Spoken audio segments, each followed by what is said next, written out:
Yo soy Ale González de Educando en Red. Educando en Red es una asociación civil que busca generar entornos favorables para el sano crecimiento de la niñez y juventud en México. Actualmente somos 54 instituciones afiliadas, tanto públicas como privadas del área metropolitana de Monterrey, México. Nuestros temas ejes son el bienestar y la salud mental, el desarrollo socioemocional y el involucramiento parental, familia, colegio, la prevención del abuso, la seguridad digital y el compromiso social.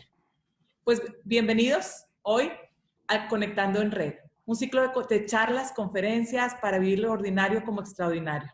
Hoy tenemos como invitado al doctor Juan Pablo Díaz del Castillo, con el tema manejo de la crisis en las circunstancias actuales.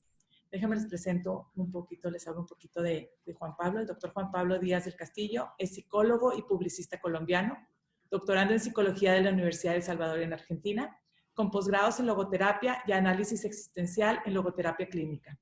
Pertenece al Consejo de Fundadores de SAPS, Sociedad para el Avance de la Psicoterapia y Centrada en el Sentido, donde trabaja como coordinador académico, psicoterapeuta e investigador. Ha sido docente y conferencista en Argentina, Italia, México, Guatemala, Uruguay, Perú, España, Austria, Suiza, Brasil y Colombia. Es coautor de 2 libros y de capítulos en libros. Ha publicado artículos en revistas de psicología clínica y logoterapia. Demos la bienvenida el día de hoy al doctor Juan Pablo. Aquí lo sumamos para unirse a la plática al día de hoy, a esta charla.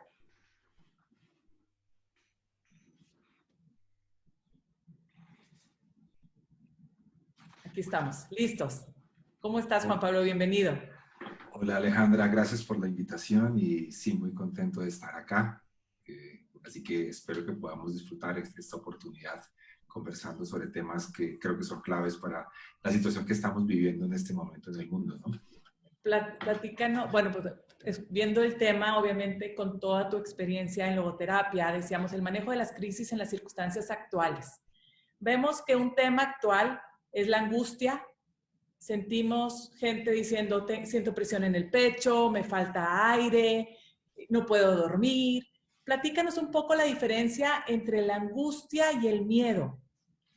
Ok, bueno, ahí hay que tener en cuenta varios elementos. El primero es que tenemos una cierta tendencia a confundir la angustia, el miedo y la ansiedad como si fueran lo mismo, pero son cosas que son completamente diferentes. La angustia tiene que ver, es una experiencia relacionada con la toma de decisiones que estamos tomando. Digamos que el ser humano constantemente se está enfrentando a muchas posibilidades y cada vez que surgen posibilidades para tomar decisiones, va a experimentar la angustia. La angustia también aparece en la medida en que las decisiones o, digamos, el camino que ha intuido hacia adelante, el camino que ha planteado, se empieza a caer de cierta manera debido a las circunstancias que estamos viviendo. Por otro lado, el miedo tiene que ver con una respuesta, digamos, del instinto de supervivencia, buscando la supervivencia. Por decir algo, si yo soy digamos, un venado y me encuentro en las estepas de África y aparece un león o aparece un tigre, el miedo hace que yo me cuide y huya, escape, ¿no? Sí. Si estamos digamos, en África. Pero si somos seres humanos y estamos en este momento, digamos, reunidos en un safari y estamos cruzando una zona donde hay tigres, ¿no? Hay leonas, ¿no? Hay una cantidad de animales que pueden ser peligrosos para nuestra supervivencia, ¿no? Y el guía nos dice, oigan, tenemos que caminar despacio, con mucho cuidado, porque existen por acá animales que son depredadores y nos podrían comer vivos. En ese momento yo siento miedo como ser humano, ¿cierto? Siento ansiedad en ese momento. ¿Y qué nos invita a esa ansiedad? A cuidarnos. Entonces, ¿qué hacemos? Vamos a caminar con mucho cuidado, muy sigilosos, muy silenciosos. Vamos a intentar no llamar la atención de todos los depredadores que tenemos alrededor para atravesar, ¿cierto? Entonces, en ese momento dense cuenta que el miedo fue una experiencia que ayudó a la supervivencia. Pero Alertar. que es exactamente, te alerta y te dice tienes que cuidarte porque puedes ser devorado y puedes dejar de existir, ¿no? Sí. Pero te imaginas que tú en este momento, tú vives en Monterrey, ¿no? Tú viviendo en Monterrey, en la casa en que vives, que está sentada en una silla muy cómoda azul, estuvieras todo el tiempo mirando para todos los lados a ver en qué momento un tigre de Bengala salta a devorarte. Eso sería algo bastante extraño, ¿no? Entonces, dense cuenta, hay circunstancias que el miedo y la ansiedad son naturales, son parte de la supervivencia del ser humano. Pero cuando ya hablamos de una ansiedad psicológica, es cuando está fuera de un contexto, ¿no? Otras de las dificultades que tienen que ver, digamos, la ansiedad y el miedo, es que va a sobreactivar. Entonces, lo que va a hacer es subir el sistema nervioso para ponernos alerta. Entonces, por ejemplo, el sentido de la vista se reduce para focalizarnos en el objeto de peligro. Lo demás que está alrededor, como la vista periférica, desaparece. Nos centramos como en esa situación que estamos viviendo en peligro. Además de eso, la respuesta ante el peligro, ¿cuál es? Atacar o correr, ¿cierto?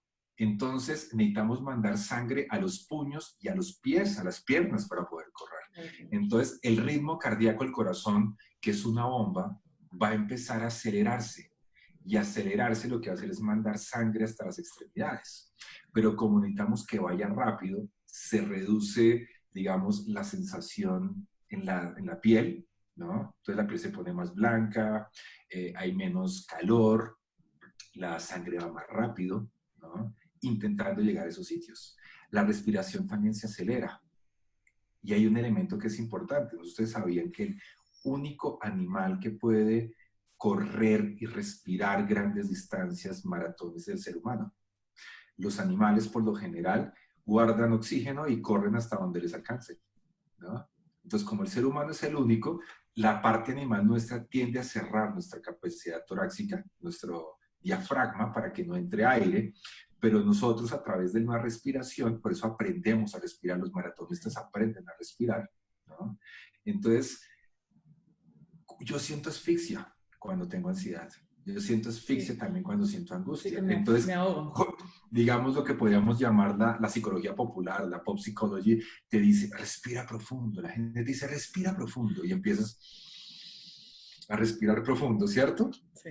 Y empiezas a cambiar todo el nivel de conciencia, aumentando la ansiedad, no disminuyéndola. Entonces hacemos lo contrario, ¿no? Entonces aumenta la ansiedad, todos los sentidos se ponen alerta, por eso una persona ansiosa, cualquier sonido pega el salto, cualquier olor es mucho más fuerte, ¿no? Todo se vuelve un poco más complicado porque siente que está siendo perseguido por depredadores y tiene que estar alerta todo el tiempo, ¿no? Entonces, cualquier ruidito lo hace saltar, ¿no? Entonces nos ponemos lo que llamamos más nervioso, más estresado, entonces saltamos más fácilmente, nos da irritabilidad mucho más rápido, perdemos deseos de algunas cosas, ¿no? Entonces, la ansiedad tiene que ver con una experiencia de miedo a que estamos en peligro, mientras que la angustia es que estamos enfrentándonos a tomar decisiones en nuestra vida. Y cuando las decisiones que tomamos, digamos, desaparecen por el contexto que estamos viendo del coronavirus, del COVID, ¿no? Digamos que yo había decidido algo a 3 meses y como está pasando, entonces esa posibilidad desaparece, entonces la angustia también reaparece. O sea, la angustia es a tomar decisiones, mientras que la ansiedad es la amenaza que yo siento de que algo me va a hacer daño. ¿Y qué Entonces, papel son juega? diferentes. Claro, son diferentes. ¿Y qué papel juega nuestra aceptación? O sea, el nosotros estar alerta, o sea, estar viviendo y hacer una realidad, como el hacer conciencia de esa angustia que estamos viviendo. ¿Qué papel juega en mi futuro, en cómo yo vea las cosas, en cómo las tome? Mira, hace algunos años, cuando la psicología apenas, la psicología no, la psicología clínica, la psicoterapia apenas estaba arrancando a finales del siglo XIX, se creía que el ser humano debería eliminar el malestar, digamos que son las propuestas iniciales, ¿no? Y se creía eso, que el ser humano tenía que eliminar el malestar. Entonces, si yo siento rabia, tengo que quitarme la rabia, si siento miedo, tengo que quitarme el miedo, si siento dolor, tengo que quitarme el dolor. Y las psicoterapias contemporáneas que vienen más o menos desde finales de los años 90, mediados de los años 90, han empezado a hablar también un poco de lo que nos planteaba Víctor Frankl. Yo trabajo la psicoterapia desde la logoterapia de Víctor Frankl. Frankl ya desde los años 30 nos hablaba que no había que eliminar el malestar, sino usar el malestar como una forma de crecimiento personal, ¿no? Que suena un poco, a veces un poco masoquista, pero no es así. Entonces, la gente se ha acostumbrado y la psicología popular te dice, elimina el malestar. No sé cómo sea en México, pero en Colombia tenemos una idea que lo ideal, ¿no?, es estar plano emocionalmente. Plano emocionalmente. No sentir tristeza, no sentir rabia. En Colombia decimos como sentirme tranqui, sentirme neutro. Cool, ¿no? acá estar cool. En México lo dicen, estar cool. Entonces, creemos que el estar plano es la experiencia emocional ideal. Resulta que no lo es. El ser humano no está realmente plano completamente, ¿no? La única forma de estar plano es estar muerto. Las emociones tienen que ver con la sensación de estar vivo. Estar vivo tiene que ver con sentir emociones constantemente, ¿no? Tenemos que aprender a sentir las emociones. Entonces, ahí viene la gran diferencia. Hay unas posturas que nos hacen creer que tenemos que eliminar y otras posturas que quieren aceptar el malestar emocional. Digamos, aceptar el miedo. Pero piénsalo de esta manera. La gente cree, ¿no?, que sentir miedo es de cobardes. La gente cree que sentir rabia es de gente agresiva. La gente cree que sentir tristeza es de solamente los depresivos. Lo que está bien es sentir felicidad, sentirse feliz, ¿no? Pero el miedo no es de cobardes. Los seres humanos sentimos miedo todo el tiempo, porque nos enfrentamos a la posibilidad de perder cosas que son importantes y valiosas para nosotros todo el tiempo, constantemente. Entonces, el miedo es lo que nos hace cuidarnos, ¿no? Una cosa es cuando nos paralizamos ante el miedo, que es algo diferente. Pero ¿cuántas personas no hacemos cosas a pesar del miedo? ¿Cuántas personas no pasan a hacer una exposición frente a sus compañeros a pesar del miedo? Ahí es donde están los valientes, ¿no? Como diría, es que no me acuerdo si esto lo decía Gandhi o le decía Mandela, digamos que los confundo en este momento, y es: el valiente no es el que no tiene miedo, sino el que a pesar del miedo puede hacer las cosas, ¿no? Por ejemplo, con la rabia. Sentir rabia es la sensación de que te robaron o te quitaron algo que es valioso y que es importante para ti. Date cuenta que es completamente diferente. Te quitaron algo. Y la rabia muchas veces la confundimos con violencia porque confundimos la rabia con un acto violento. Yo puedo sentir rabia y a pesar de eso, darle un beso a mi pareja y decirle, hablamos ahora. ¿Sí ves? Es muy diferente. La rabia la confundimos con eso. Entonces, la aceptación tiene que ver aprender a aceptar emociones. Estamos en una época donde nos permitimos sentir emociones. Somos de una generación, por lo menos yo me imagino que también, de esas que está como mal sentir emociones. Sí. Donde nos decían a los hombres, es que los hombres no pueden llorar, sí. Ese tipo de cuestiones. El que siente emociones está mal, hasta se desconfiaba y se lo veía como una persona que no era adecuada. O débil, ¿no? O sea, o débil. O te veían débil. Sí. Débil o no adecuado o cosas de ese estilo, ¿no? Entonces, resulta que hayamos una época donde ahorita ya está permitido sentir emociones, pero sentir emociones y desbordarlas, ¿no? Entonces, si siente rabia, grita, ¿no? O sea, simplemente es otra forma, pero no hemos aprendido tampoco a aceptarlas, porque antes era no sentirlas, ahora exprésalas, pero exprésalas para quitártelas. Y hablando de eso, ahorita tenemos mucho, hablando de las circunstancias actuales, tenemos mucho miedo al sufrimiento. Tenemos miedo a perder a un ser querido, tenemos miedo que nos pase algo, tenemos miedo, o sea, tenemos mucho miedo a esa parte. ¿Cómo podemos a través de la logoterapia nosotros pues manejar esa angustia, ese miedo, esa ansiedad que traemos en estos días más sensibles? En eso que estás planteando ahí, Alejandra, es algo que es muy importante y es Las emociones, desde la logoterapia planteamos que las emociones se relacionan con los valores y lo que le da sentido a mi vida, ¿no? Entonces, el sentido de la vida es algo que es muy importante, que es algo que me gusta decirlo, que le da la sal a la vida, pero ponerlo en términos de ustedes, para que suene más cercano, es como la salsa verde, ¿no? Los mexicanos cuando están en el exterior comiendo dicen, ¿y las salsas dónde están? La salsa. ¿No? ¿Y esto qué vas a ver si no tienes salsas? ¿No? El sentido de la vida es como la salsa verde, que es mi favorita, ¿no?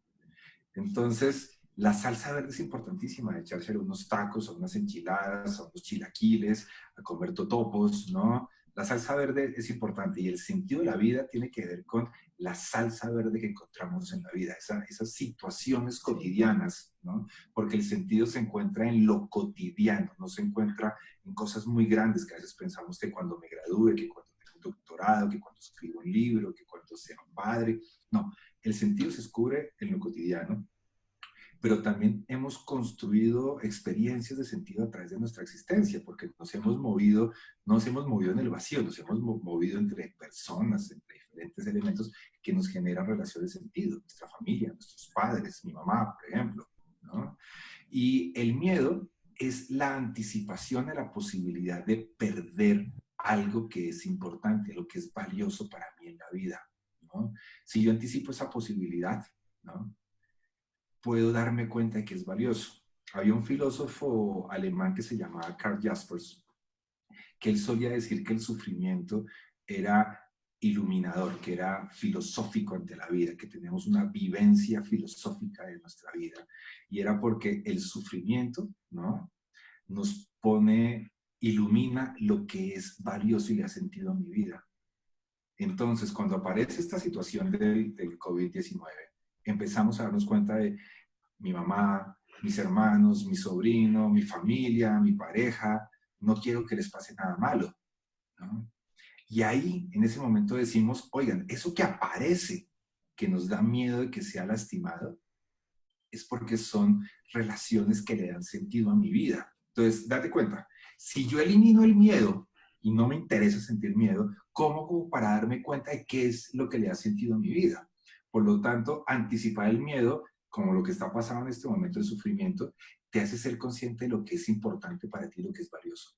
Es Y valioso. ayudarme, exacto, ¿qué es lo valioso para ti? Sí. Seguramente tú tienes algunas experiencias de miedo en este momento con algunas cosas, ¿no? Hay algunas personas que hemos decidido ser emprendedores en algún momento, crear instituciones y en ese momento también tenemos miedo de irnos a la quiebra, de quebrarnos. Tenemos gente que trabaja con nosotros, gente que hemos contratado y que queremos que la gente siga pudiendo salir adelante, que podamos seguir con el proyecto de vida que nos hemos creado, porque el sentido de la vida lo que hace es intuir esas posibilidades, nos intuye posibilidades y lo que hacemos constantemente es realizarlas. Entonces, el miedo es un regalo que nos permite darnos cuenta de cuán valiosa y llena de sentido es nuestra existencia, ¿no? Porque nos hace presentes, sí, claro, ¿no? Se está afianzando nuestra pirámide de valores. También puede que estén cambiando, pero sobre todo se están afianzando nuestro punto central, ¿verdad? O sea, como el decir, esto es lo que necesito para estar completo, tener ese sentido, y hay cosas que vemos que ya son, o sea, que ya no son indispensables, ¿verdad? Que empezamos a cambiar esa parte. Pero por ejemplo nos empezamos a dar cuenta de que hay cosas tan importantes como la salud, ¿no? A veces como que la salud no la pensamos tanto, ¿no? No sé cómo haya pasado, por ejemplo, cuando me enteré de la noticia de cómo venía la situación, de las primeras cosas que hice fue comprar algunos productos que me ayudaran a subir defensas. Entonces, comprar vitamina C, comprar naranjas, comprar limones, jengibre, ¿no? Ese tipo de cuestiones. Comer saludable también te va a permitir no sentir una ansiedad tan fuerte o que la ansiedad te gane o que la depresión gane en estos momentos. La comida saludable es importante porque si nos dedicamos a comer carbohidratos en grandes cantidades, chocolates, galletas, pan, todo lo que tenga entre más carbohidratos y más procesados sean, para quitar la ansiedad, date cuenta, para quitarme el miedo, para quitarme la ansiedad, para quitarme la tristeza, para quitarme el malestar, lo que van a hacer es generar dificultades, porque la alimentación va a afectar de cierta manera cómo te relacionas con tu emocionalidad. Se dice en la actualidad, la psiquiatría nutricional, que el colon es el segundo cerebro, ¿no? Y cómo se relaciona nuestra alimentación también con las experiencias emocionales que estamos viviendo, digamos. Entonces es importante en este momento cómo nos alimentamos, cómo nos cuidamos. Ya no estamos tan preocupados por el coche, no estamos tan preocupados por la alberca, no estamos preocupados sino por otro tipo de cosas. Que mi familia esté bien, que esté saludable. No salgas, si quieres salgo yo estoy muy saludable, voy a hacer mercado, tú quédate en la casa. Nos dedicamos a cuidar elementos que son, digamos, más abajo en la escala de valores, como es la salud. No es que no sea valioso, sino que hay elementos que tienen mayor valor, ¿no? Valores más altos, digamos, desde la jerarquía de Max Scheler, que es el filósofo con el que trabaja la logoterapia, y nos centramos en eso. Nos centramos en cómo cuidarnos, cómo apoyarnos entre familia, que es importante, ¿no? A veces los hijos quieren no fastidiar a los papás contándoles sus problemas, ¿no? Pero eso puede hacer que estallen. Hoy podemos sentarnos a oírlos, poder conversar de una manera diferente, ¿no? Cómo como pareja nos apoyamos, cómo podemos estar con la otra persona ahí, ¿no? Sabiendo que estamos en una situación muy difícil, porque estamos atravesando algo es algo histórico que va a seguir en los libros de la historia durante siglos, ¿no? Y cómo lo enfrentamos, ¿no? Perdón. Pero date cuenta, ahí para finalizar, antes de la interrupción, también surge un elemento de la importancia de la solidaridad, ¿no? Como que Víctor Frankl, en El hombre en busca de sentido, solía decir que la generación de ellos se habían dado cuenta mucho de que era el ser humano, porque era el ser humano el que inventó la cámara de gas, pero también el que entró a la cámara de gas con la mirada en alto y musitando una oración. En este momento date cuenta cómo hay gente en este momento dedicada a la solidaridad, cómo nos ayudamos mutuamente, ¿no? Cómo podemos ayudar a otras personas cercanas, cómo podemos ayudar a gente que ni siquiera vamos a conocer nunca en la vida. Sale esa parte del ser humano de la solidaridad que es muy linda, ¿no? Pero también sale el que aprovecha esto para abusar del otro, el que sale para volverlo todo un complejo más grande político y no, que es algo que de cierta manera es una discusión, pero ya es mía. No creo que todo tenga que ser político, yo creo que hay cosas que son demasiado humanas para volverlas políticas, ¿no? Y estamos en un momento en que es importante más bien la solidaridad entre los seres humanos. ¿Cómo nos ayudamos? Yo creo que eso es algo que permite que los valores fluyan y que se pueda encontrar sentido de muchas formas, ¿no? Y ahí es donde ves también el ser humano, ¿verdad? La grandeza del ser humano que en estas dificultades es cuando salen proyectos y la gente se quiere unir. Ayer, de hecho, tuvimos un programa sobre eso y es donde ves la grandeza, cómo podemos todos aportar. Pero tú decías también, te escuché hablar hace días de decir que lo del hombre, parte del shock que estamos teniendo también es porque no vivimos con incertezas cortas, que vivimos más como a largo plazo y que esto nos está pues cambiando las reglas del juego, ¿verdad? Platícanos un poquito esa parte. El ser humano tiene algo particular y es que tenemos la capacidad, Micho, de vivir en la temporalidad, ¿no? Nosotros nos hemos inventado también el tiempo, digamos, no el tema del sol, porque eso está ahí, pero lo hemos podido medir. Entonces hablamos de las 7 de la mañana, las 8 de la mañana, mañana, pasado mañana, en 3 semanas, en un mes. Es algo, una creación humana. Y los seres humanos hemos aprendido a podernos mirar, digamos, a corto, mediano y largo plazo, digamos, de cierta manera, y les hemos dado esas categorías, ¿no? Y al permitirnos vivir de esa manera, digamos, la angustia nos permite tomar decisiones a veces a corto plazo, a veces a mediano plazo y a veces a largo plazo. Entonces, yo puedo proyectar un viaje, por ejemplo, para un evento, irme a estudiar, digamos, a España en septiembre, octubre, ¿no? Y tengo todo planeado, tengo todo organizado, ¿no? Y llega el efecto de la pandemia que estamos viendo, el aislamiento, el cierre de fronteras que se están viviendo. Por ejemplo, Trump ya dijo que va a cerrar por 60 días la migración, ¿no? Y eso que antes para mí era mediano plazo, como eran 4 meses, se convierte en un eterno plazo, ni siquiera a largo plazo. Porque empezamos a reducirnos, y ahí es uno de los temas que nos enfrentamos frente a la angustia, Porque la angustia nos enfrenta a relacionarnos con el corto, mediano y largo plazo. En el corto plazo yo tomo decisiones de qué como, cómo me alimento, ¿no? ¿Qué voy a hacer esta noche? Tal vez. Pero ¿qué va a pasar dentro de 3 días?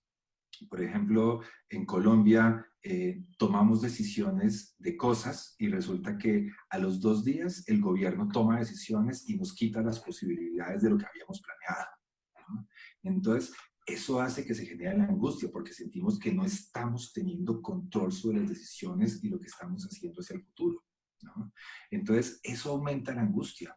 Pero es clave que podamos tener una experiencia de que podamos acortar precisamente los tiempos, ¿no? Y que no sintamos el deseo de intentar controlar hacia el futuro, tener certezas hacia el futuro, que cuando tenemos control lo que queremos es tener certezas hacia el futuro. Y si buscamos tener certezas, ¿no? Lo que va a hacer es aumentar la angustia. Y al aumentar la angustia, aumentar el malestar, va a generar toda una cantidad de problemáticas en el entorno que estemos viviendo, familiar, con amigos, el social, ¿no? Y tenemos que aprender un elemento que es clave de lo que llamamos los primeros auxilios psicológicos, es que podamos ser conscientes de qué podemos hacer en este momento. El tema de nuestra autoeficacia, ¿no? Entonces, yo no puedo, mi autoeficacia en este momento no me permite qué voy a hacer. Por ejemplo, ayer el gobierno en Colombia anunció que el, el aislamiento no va hasta el 27 de abril, sino hasta el 11 de mayo. Entonces, cada vez nos lo van cambiando. Entonces ya podemos decir, por ejemplo, hay pacientes que me decían, no, yo no quiero terapia virtual hasta que no terminemos la pandemia, esto, hasta que volvamos en 15 días hacemos esto, como si fuera, no sabemos si el 11 de mayo termine. Entonces hacemos el plan. Entonces el gobierno dice, no, no vamos hasta el 11 de mayo, sino hasta el 30 de mayo. Entonces el plan que yo tengo, entonces entro mal, pierdo autoeficacia, aumenta la angustia. Esto genera muchas dificultades, ¿no? Entonces el largo plazo en este momento se nos acorta. Podemos tomar decisiones tal vez para 2 días. Tal vez dentro de las posibilidades que tengamos de nuestra misma casa, de nuestra misma familia, con nuestro mismo hogar, ¿no? Pero ya tomar decisiones más allá puede ser algo que te haga aumentar la angustia. Entonces, aprender a ver en dónde sí puedo hacer las cosas, en dónde sí puedo actuar, dónde está mi autoeficacia en este momento de la vida, ¿no? En dónde está eso que sí puedo cambiar. Eso me acuerda mucho, es la oración a la serenidad, perdón un momento, la oración a la serenidad de los grupos de 12 pasos, que hablan de concédeme la serenidad para aceptar las cosas que no puedo cambiar, valor para cambiar aquellas que sí puedo y sabiduría para reconocer la diferencia. Estamos en un momento en que empieza a surgir esa sabiduría para poder identificar qué es lo que sí podemos hacer y lo que no podemos hacer, ¿no? Yo creo que eso es clave en este momento para reducir la angustia. ¿Qué podemos hacer y qué no podemos hacer? ¿Qué está en mi control y qué no está en mi control, ¿no? Y eso nos ayudaría a vivir de una manera mucho más, digamos, mucho más tranquila en esta experiencia que estamos viviendo. ¿Qué pudiéramos ahí agregar un poco? ¿Cuál es la diferencia entre la aceptación y la tolerancia de la incertidumbre? Es diferente. Un amigo de aquí que trabaja, con el que trabajo, que se llama Alfred Martínez, suele decir que la aceptación es un río, ¿no? Y la resignación a la tolerancia es un pozo de agua estancada, ¿no? ¿Cuál es la diferencia? El río fluye. Cuando yo acepto, las emociones fluyen. La aceptación es dejar llegar algo que me genera malestar, ¿no? Mientras que la resignación, digamos, la aceptación es activa. Me invita a mí a permitirme sentir el malestar. Las emociones duran 12, máximo 15 minutos. Si las acepto, llegan y se van, fluyen como un río. Mientras que la resignación y la tolerancia tienen que ver con, por ejemplo, tolerar es como una especie de canje. Entonces yo digo, ok, yo acepto esto 15 días más, pero un día más no me lo soporto, ¿no? Entonces condiciono las cosas, ¿no? Le pongo condiciones a la vida. Entonces le digo, listo, yo acepto esto, ¿no? Pero a cambio de que Dios me traiga esto otro. Hago canjes. Eso es sencillamente la tolerancia. Yo tolero hasta cierto nivel, pero no completo, pero a cambio de algo. Mientras que la resignación es un sitio donde llega el dolor y de cierta manera lo vuelvo como, yo sé, es como algo de sufrir constante, ¿no? Es una resignación pasiva, ¿no? Que no le mete acción. Digamos que cuando tú aceptas, sientes la tristeza, pero puedes seguir viviendo, puedes seguir con tu vida, mientras que la resignación te echa, te hace acostarte, te hace tener que dormir, ¿no? La tolerancia lo condicionas, y como la vida no te da lo que tú quieras, ¿no? A los buenos no les pasan cosas buenas y a los malos no le pasan cosas malas. Al bueno le pasan cosas malas y al malo le pasan cosas buenas, ¿no? Y ahorita lo Entonces, estamos viviendo, ¿verdad? lo Es estamos mundial. viviendo constantemente Sí. en este momento. Entonces, el tema de la resignación y la tolerancia y la aceptación son elementos diferentes, ¿no? La aceptación es el río. La tolerancia y la resignación es el charco, ¿no? La tolerancia es a cambio de lo que yo quiero. La resignación es un dejarse pudrir como por dentro, ¿no? Platícanos, hablando de la resignación, de la tolerancia, platícanos un poco del duelo. Cada quien estamos viviendo un diferente duelo. A lo mejor un duelo a una vida que sé que ya no voy a tener. A lo mejor un duelo de algún ser querido que está pasándola mal, que está enfermo. Platícanos un poco cómo podemos entender esa parte de lo que estamos pasando, viviendo. Mira, el duelo tal vez es una de las experiencias más comunes que tenemos que enfrentar los seres humanos. Y los seres humanos enfrentamos el duelo constantemente. Como les decía hace un rato, no nos hemos movido en el vacío, hemos generado relaciones de sentido con personas, con profesiones, con oficios, con objetos, con muchas cosas en la vida, ¿no? Y son relaciones que le generan un sentido a mi existencia y que me dan como una identidad, de sentirme que estoy en un mundo que es el mío.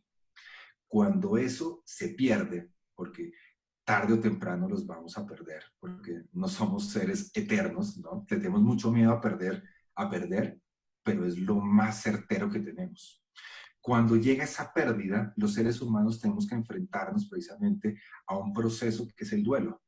El duelo es un proceso de enfrentamiento precisamente a través de asumir un poco lo que nos está pasando, que hemos perdido y que son cosas que nos generan ese dolor. A través de precisamente de ese enfrentamiento a lo que hemos perdido, logramos llegar a la aceptación, ¿no? La aceptación es el elemento que nos permite hacer duelo. Yo, cuando acepto, arranco el duelo. El duelo no es que me deje de doler, que muchas veces creemos, ¿no? Que me deje de doler algo, sino que el duelo realmente es el poder, de cierta manera, seguir sintiendo y permitir que a pesar de ese dolor poder seguir viviendo, ¿no? Que eso es un elemento que es muy importante y que es clave, ¿no? ¿Cómo puedo seguir viviendo a pesar del dolor? A pesar del malestar, a pesar de lo que estoy sintiendo. Y eso tiene que ver con el duelo, no es que deje de doler, ¿no? Porque eso es lo que muchas veces creemos, ¿no? A mí me gusta hablar un poco del duelo, quería aquí decirles una frase, ¿no? Dice, mira, comprendemos el duelo como un proceso existencial que se origina por la pérdida de una relación de sentido. Pero es que el duelo nos prepara para afrontar ese sufrimiento. Nos dispone, ¿no? Y nos genera, de cierta manera, ¿no? La invitación a aceptar y transformar ese sufrimiento, ¿no? En un nuevo mundo. Y de esa manera, eso que hemos perdido lo reincorporamos a ese nuevo mundo y podemos seguir conviviendo con él. Puede surgir la tristeza por momentos, digamos, yo siempre hablo el ejemplo de mi padre. Mi padre falleció hace 10 años, yo todavía siento tristeza por él, pero puedo seguir viviendo, puedo seguir viviendo. Ya no es algo que me frena, es decir, es como el río, puedo seguir fluyendo. Y lo que hago es ser consciente a través del duelo, ¿no? Que, como dice en la logoterapia, en la tristeza pervive el amor. Cuando surge la tristeza es un decirle te amo, sigues presente conmigo, ¿no? Acá estás acompañándome y acá estamos juntos, ¿no? Es una forma también de homenajearlo a él, de seguir ahí, ¿no? de hacerlo presente y no olvidarlo, porque a veces como que tenemos miedo a olvidar a las personas que hemos amado, ¿no? Tal vez suena un poco fuerte, pero tal vez podemos olvidarnos de la cara de esa persona, pero no olvidamos lo que sentimos por esa persona, ¿no?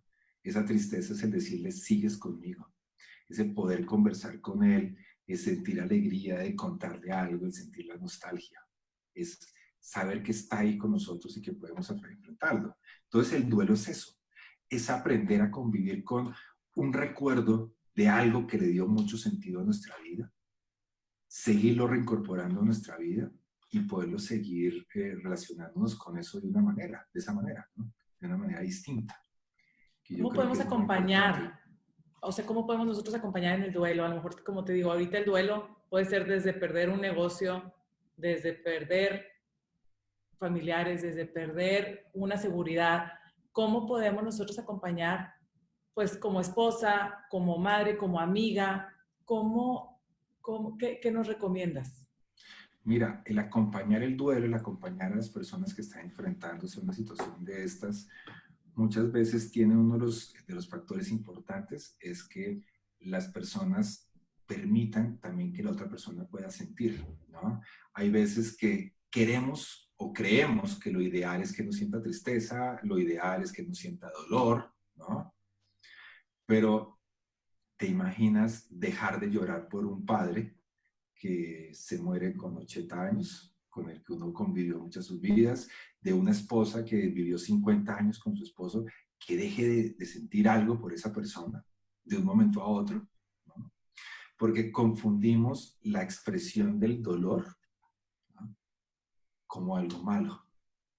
Pero el asunto viene siendo que lo clave tiene que ver con la capacidad de la forma en que yo me relaciono con ese dolor, ¿no? Entonces, porque decimos que dolor y sufrimiento es lo mismo, ¿no? Pero muchas veces tal vez el no poder asumir el dolor es lo que lleva a un sufrimiento sin sentido. Cuando yo afronto precisamente el dolor, puedo darle sentido al sufrimiento, puedo encontrar un sentido en la actitud que yo enfrento el sufrimiento, puedo encontrar un sentido, ¿no? Y de esa manera, algo que sucede ahí que es importante y es que muchas veces las personas que no quieren sentir ese dolor intentan eliminarlo constantemente aumentando el sufrimiento, ¿no? O muchas veces creemos que digamos, por un sufrimiento que llega, el sufrimiento tuviera un regalo, ese sufrimiento llegara como un regalo, ¿no? Pero realmente el regalo, como lo vemos de esa manera, ese sentido que podemos encontrar es en la actitud con la que yo me enfrento precisamente ante ese sufrimiento. No es en el sufrimiento, sino en la actitud frente al sufrimiento, frente a esa libertad. Entonces, las personas que estamos acompañando tenemos que aprender a acompañar también, porque tal vez es más fácil llorar acompañado que llorar solo. Es más fácil sentir rabia porque perdí a un hijo, perdí un negocio, que sentir rabia solo, ¿no? Poder conversar de eso, poder dialogar para poder a través, digamos, nosotros hacemos mucho el tema de preguntas, del diálogo socrático, utilizamos mucho de cómo preguntarle a las personas para que encuentren precisamente esas respuestas en ese sufrimiento que están experimentando, ¿no? Entonces, es clave aprenderlos a acompañarlos a que sientan, que nos puedan contar lo que están sintiendo, ¿no? Intentar hacerlo sin que haya el menor nivel de juicio, ¿no? Porque muchas veces ahí está la dificultad, es lo que entrenamos, lo que trabajamos, la forma en que entrenamos los psicoterapeutas, ¿no? Y eso es muy importante, ¿no?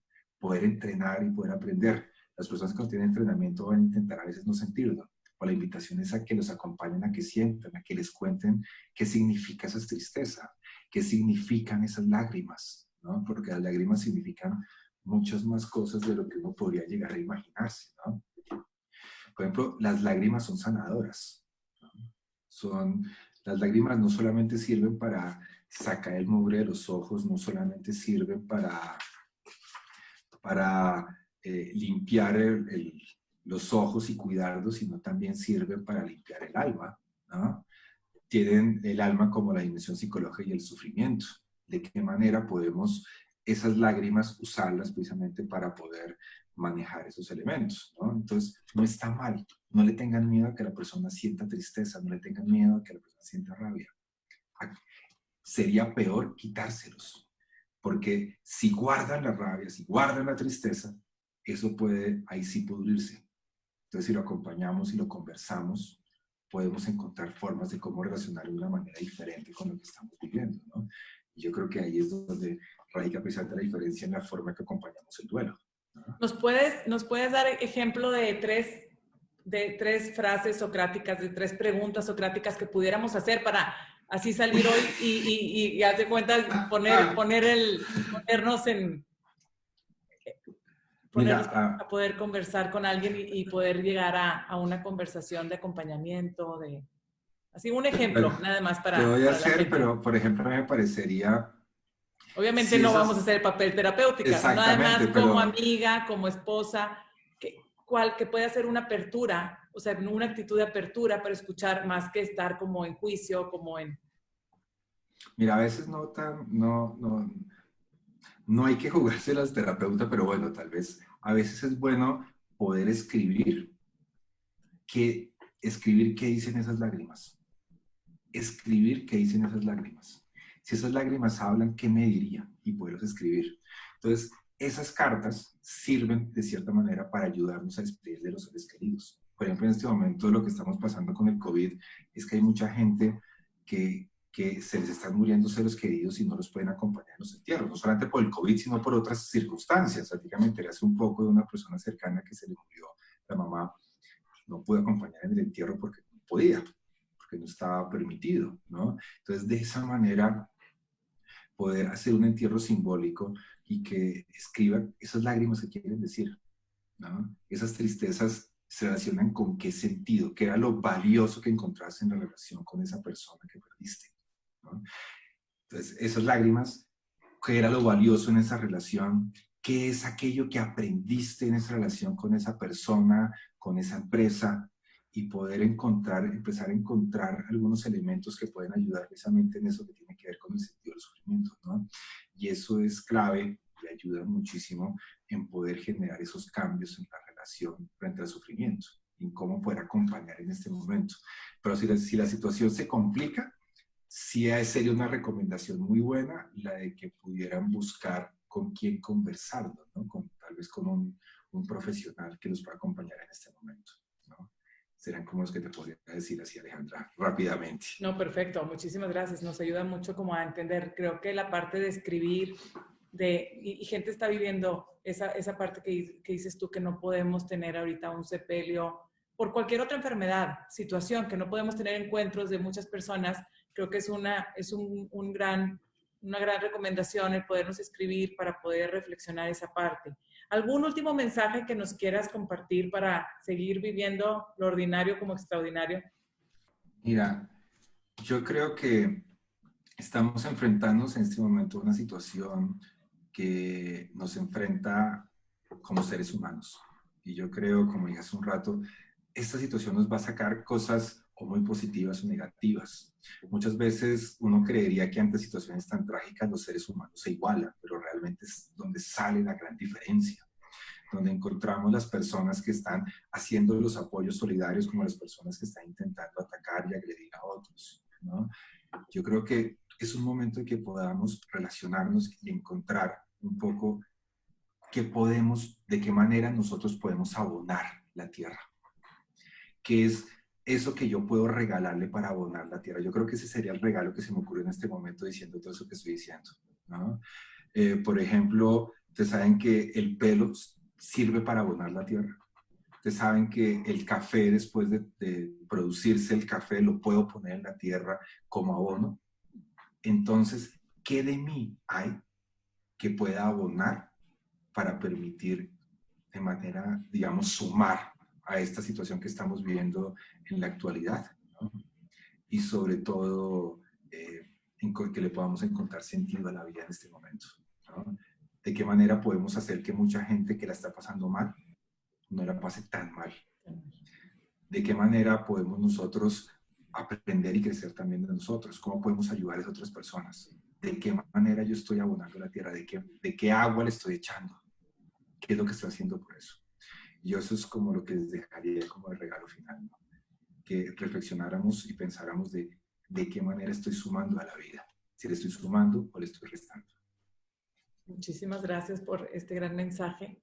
Seguro todos nos quedaremos reflexionando y agradecemos que hayas podido estar compartiendo con nosotros esta hora. Y bueno, seguimos en plática, esperemos tenerlos pronto de visita en Monterrey y bueno, deseándoles lo mejor para Colombia también en este tiempo. Ojalá pueda volver muy pronto a Monterrey para disfrutar de esas lindas montañas que ustedes tienen, como las que pude conocer la última vez. Y muchas gracias a Educando en Red, Alejandra, y a todo el equipo por la invitación. Y espero que cualquier cosa que necesiten, acá estoy y con muchísimo gusto con ustedes. Muchísimas gracias. Hasta luego. Gracias por acompañarnos. Se va a quedar grabada 24 horas aquí en el Instagram Live y como quiera también le vamos a compartir en el Facebook de Educando en Red. Muchísimas gracias.